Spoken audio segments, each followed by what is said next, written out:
And at one point you're like talking with your card. That is fun. And I was like, yeah, look at her go. We're doing it. Oh, it's on. It's on. All right, bring it in. Hello, friends, our YouTubers. Yes, YouTube video, maybe on Facebook, you never know. Yeah, we're back for episode 3, and I know we said we were going to change clothes this time, but we're just on a roll. Yeah, we're in the flow state, so we're just going to keep going. We're like, we need to do one more. It's kind of been fun. Yeah, and this is episode 3. 3. This is the Mindset Meltdown. This is my favorite episode, and I like the title, and it's my favorite number, so 3, we're all good. We feel like it goes perfectly with the first 2. Yes, it's a series, I would say. Kind of like a series. The perfect ending to this series we're coming out of. Perfect ending. So, talking about mindset, the number one thing that Katy and I were talking about the most was comparison. Oh, yes, comparison. Should we? It's the thief of joy. It is. Who said that? I think it's like Proverbs. Yes, there you go. It is. It is the thief of joy. Jeanette, we may need to turn the timer on. Oh, shit. Yeah, okay. Jeanette, hold one moment while we press timer. Okay, All right. timer's Or on. else we will have no idea how long we've been talking. Right. So comparison is the thief of joy. I mean, it's true. We didn't intend to say that, but it is true. And how do you not compare yourselves in an industry that is constantly ranking you? This is where I'm still struggling and working and trying. I don't have the answer. Right. We are not here to preach to you. We are here to tell you that we don't have the answers either, and that we have areas that we struggle with mindset, and we want you to feel not alone, and we want to hear about your struggles with mindset. Yes. And we're going to try to talk about how we overcome these things and stay positive, Yes. but also our weaknesses. Well, we need to maybe be cheerleaders for each other. Yeah. I hate when people say the term lift you up, like lift others up, although Yeah. that sort of is what we're talking about here. Right. I mean, we have to be helpful to each other. Yeah. So I think that's what we're aiming for. Perfect. On comparison, I don't really have anything else. Like, So you struggle with comparing yourself to others.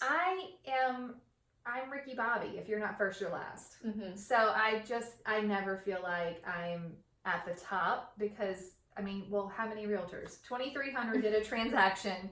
It's really tough to be in the top, you know, even though I think in my mind when I try to set this right, I tell myself there are 2,200 realtors below me who are like, I wish I could just get up there. So it's all relative to where you are and where you want to be. And I'm trying to train myself to pick my goals and just focus on them alone. Yeah. And I think the problem with the industry is that it's set up for you to know what everyone else is doing all of the time. It's set up for award ceremonies and, you know, plaques and, you know, numbers, and it's not set up for you to keep that quiet. Like, even if I didn't want to receive an award, my office has the award ceremony and I go and I get it. And so the comparison is constantly happening because they give the awards for volume, most listings, most, you know, buyers, whatever they are, they're all ranked 1, 2, 3, 4, 5, you know. Right. So that's really where I'm at. Like, I just struggle with knowing. So in your office, you fall in the top 2 or 3? Like, typically in the top, in the top 3. Right now I'm number 1. Oh. And I wish I didn't know that. That's my whole point. Like, why do I even know that? So I think that's where the struggle is. Like, we all seem like we know and maybe focus on a little bit too much, and that's when my mindset gets a little wonky. Yeah. And you want me to do one of my quotes? Because so we picked out some of our favorite motivational quotes. Well, before we get there, let's just talk about, I got the definition of mindset because it's sort of like a what does that even mean? popular word. Yeah. The established set of attitudes held by someone. I love that it refers back to attitude. And it's held by someone, not everyone or the collective. Yeah. You're in total control of that. Right. Which is nice. Your mindset is given to you by you. Yeah. But we get into a funk when we let other people determine what our mindset is. Oh, yes. And it really takes practice to control your own mindset. And it's something that I just find super interesting. So I've always, from very early on in my real estate career, been very mindset focused and tried, you know, I have vision boards, and I have, you know, mission statements, and I have, you know, affirmations and things that just I can repeat in my mind because that works for me and kind of sets me right. Like when I'm getting off the path. But I really liked this one particular quote, which kind of plays into the comparison thing we're talking about. Success is liking yourself, liking what you do, and liking how you do it. That's good. That's Maya Angelou. Yeah. And I think that if I can stay on that success isn't a number based on volume or transactions, that it's based on how I feel, then I can like kind of right that ship. Yeah. What about you? I think the area that I struggle with in mindset is like I've made it to the top and now I feel this huge pressure to stay there. Yes. And I feel like people are watching me, and there are people out there that are like, oh, I think I'm even going to beat you this year. And I'm like, why do you even have to say that? I mean, good for you, but why does it have to involve telling me that you're putting me down in the process? Right. So sometimes I have a defensive mindset. Okay. And I feel like I'm constantly having to say, I earned what I have. It wasn't handed to me. I work really hard. Stop trying to figure it out and make up reasons why. When, you know, 3 people a week want to have coffee to find out the secret. Right. It kind of gets you. You have to be defensive. Right. And so sometimes I have to watch myself and be like, who cares? Right. Like, I have to ask myself that a good bit because I do struggle with being sucked into what people think. You know that just from doing this podcast with me, because one of my fears is like, what if we offend somebody? Right. What if we say something somebody doesn't like? And it's like, that doesn't matter. Right. That's life. Right. We're not bad people and we're not intentionally going to try to offend someone. No, this isn't a roasting podcast. No.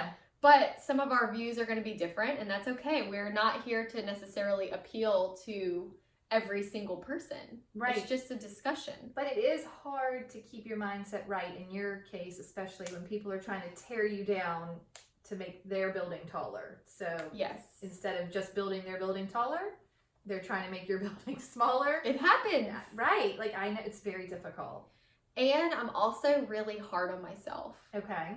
So sometimes I'm just like, Alyssa, you're not doing enough.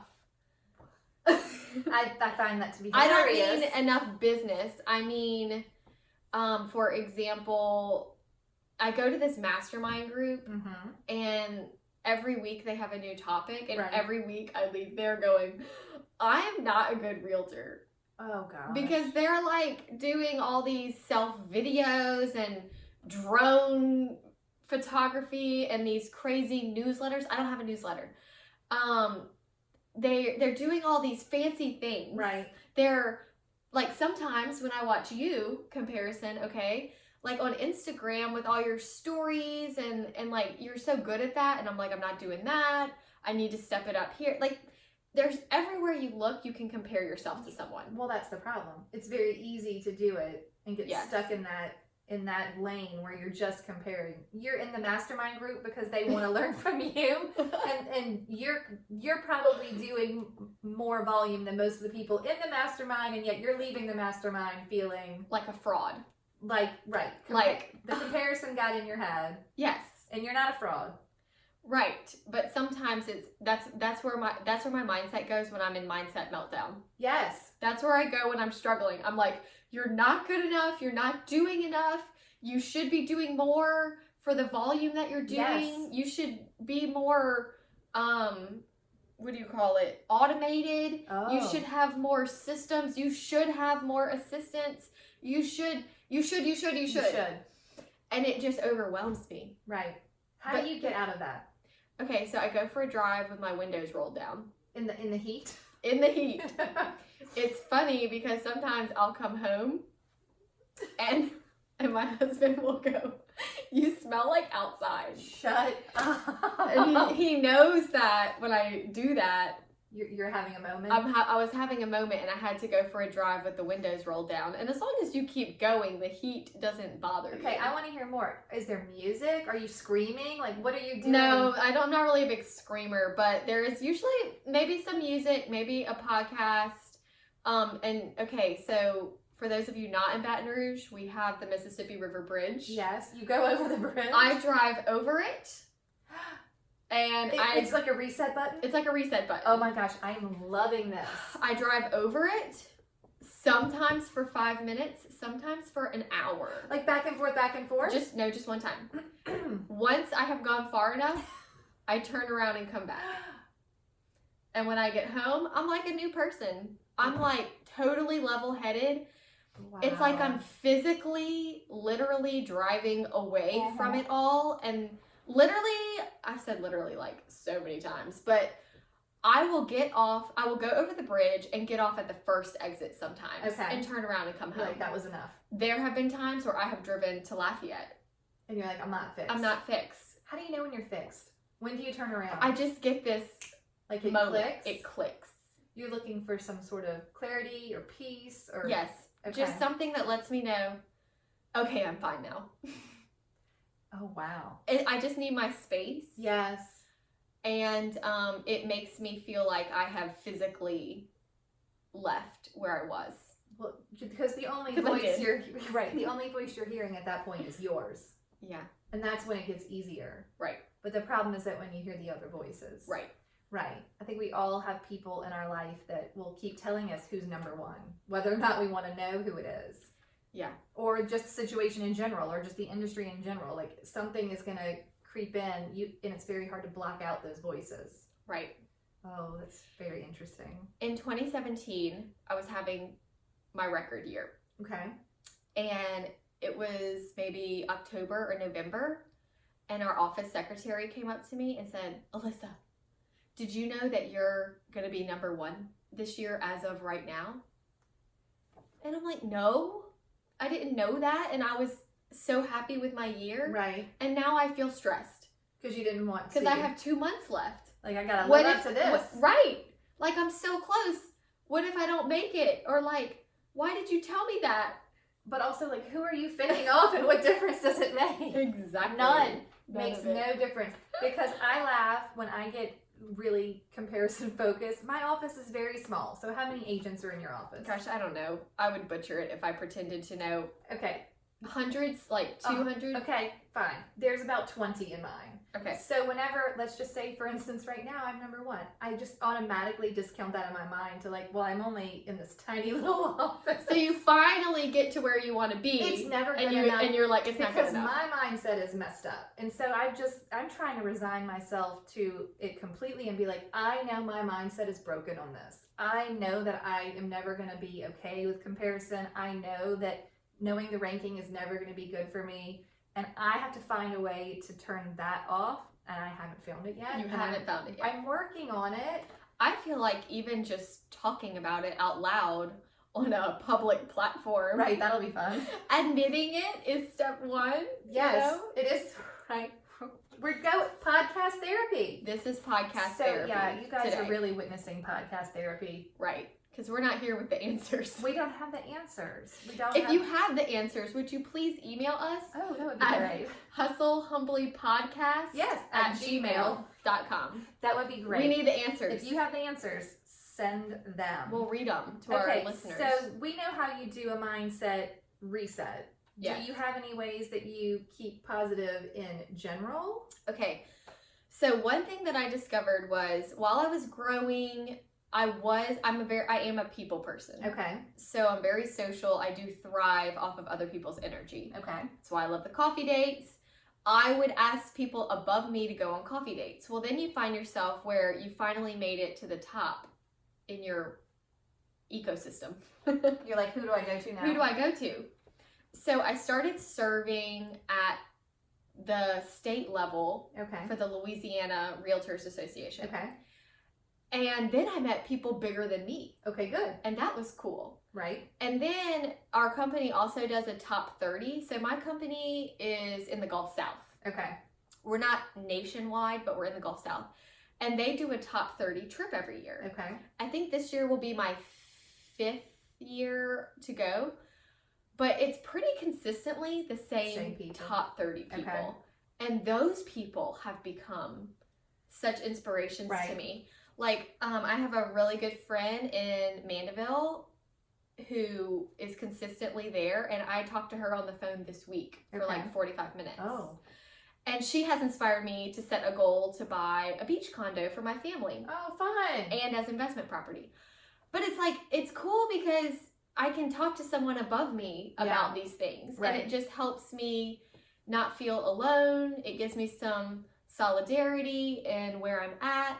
And so I think that once you feel like you're struggling to find people that bring you up, you may have to expand. Yes. You that's may a good have point. to Get outside of your bubble. get outside of your bubble, but also, you know, be sure that you're reaching out to people locally where you are. Yes. I went on a podcast a few years ago, Pat Hyben. Yes, I've listened to Pat Hyben. Okay, so I was on his podcast. I think I listened to that episode. Yeah? Because I like to hear what you have to say, because I feel like your insight is especially interesting to me being in the same market. Right.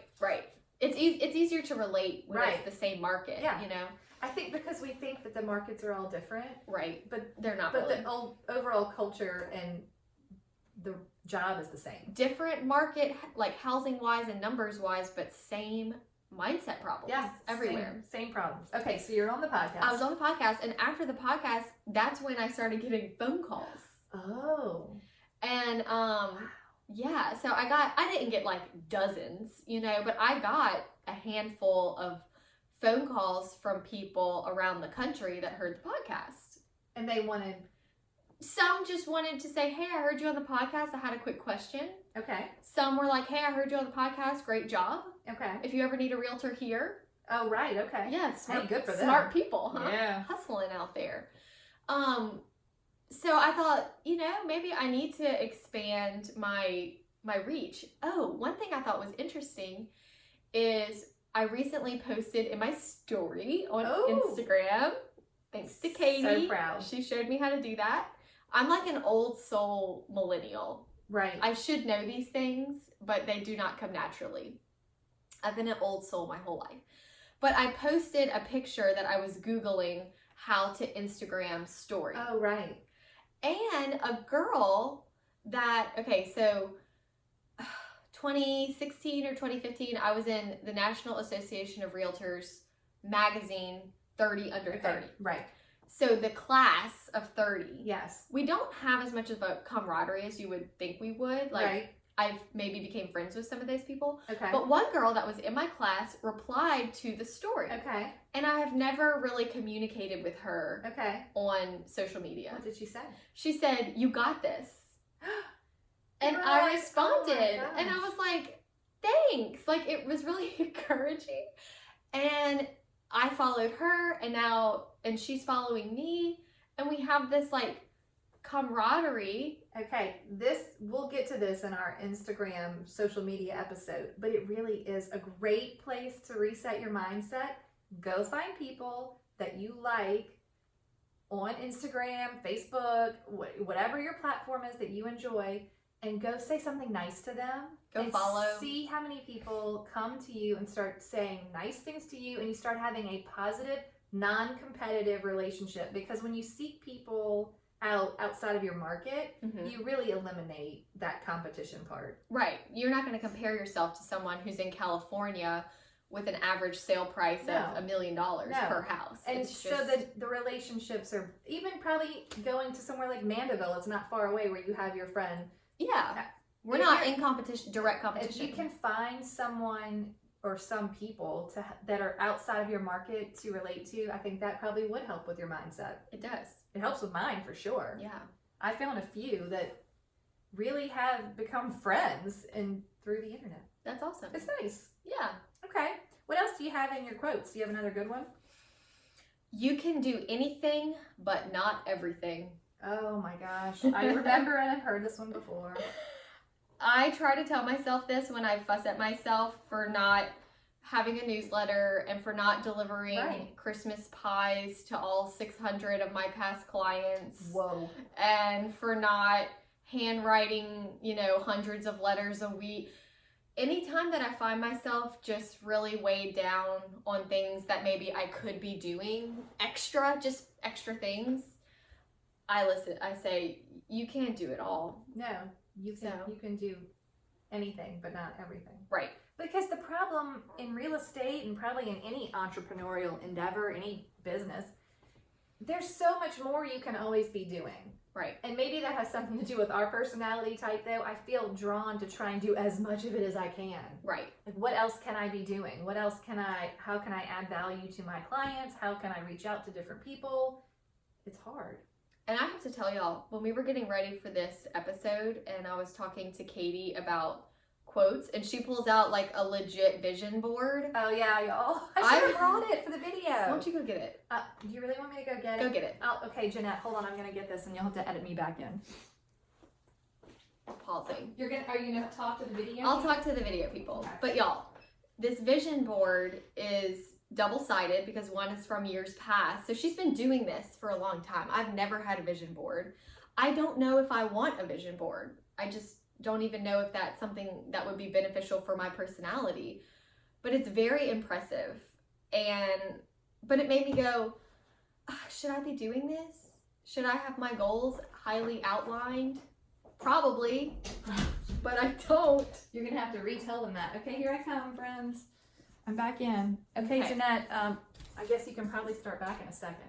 So if you are listening to our podcast, we are showing our people on YouTube Katy's vision board. Am I in the frame? I'm good? You're good. Okay, so you guys, that's the new one. I just finished it like a week ago, and I mean, it really is a super fun activity, but I'm going to show you the old one because I kept it because I'm nostalgic like that. This is the old one.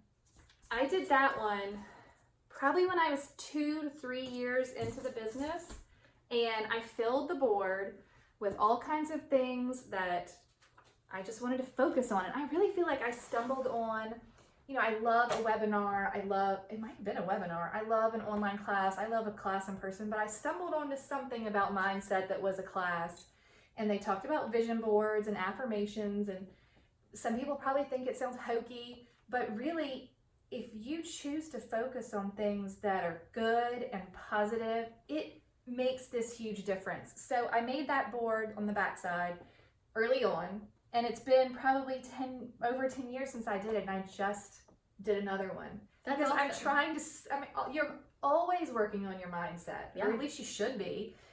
So that's one of the ways that I kind of keep it. I was very impressed just by the clear focus. It's very intentional. It has to be. Very intentional. Well, that's a good point. Any type of mindset work has to be intentional. Like, what is your goal? It's not the same as mine. It's not the same as yours. Mm-hmm. And so you really have to figure out what your goals are. And that kind of brings us to goals. Do you write your goals down? Do you want to talk about this? Okay, so again, this is not the podcast where we have it all figured out, because the correct answer is yes, I have a business plan and I have all my goals written down and it's very clear. And I used to, and I would say I don't. How long before you were too busy to do it? I started, instead of doing goals, I do a year-end evaluation. Okay.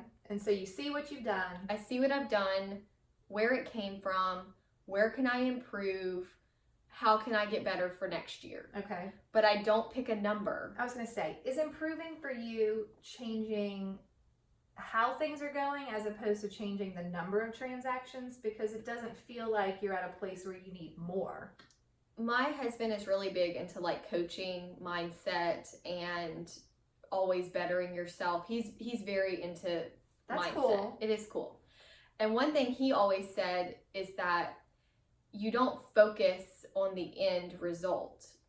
You focus on the process. On the process, okay. And the end result happens. Oh. So if I make it my goal to communicate with my sellers more frequently, next thing you know, I'm getting more and more listings. Right. Because my sellers are happier and they are referring more business to me. Okay, I like it. So if you focus on bettering a part of the process, yes. The end goal just happens. This is just like focusing on your sphere and making those relationships grow. Yes. And at the end of the year, regardless of if the numbers are, obviously if they're significantly lower, you have a problem. Right. But if they are, or sometimes the goal may be the same number. Yes. But to work more efficiently. Okay. So as long as I can maintain that number, but maybe work a little bit less. Reduce your hours.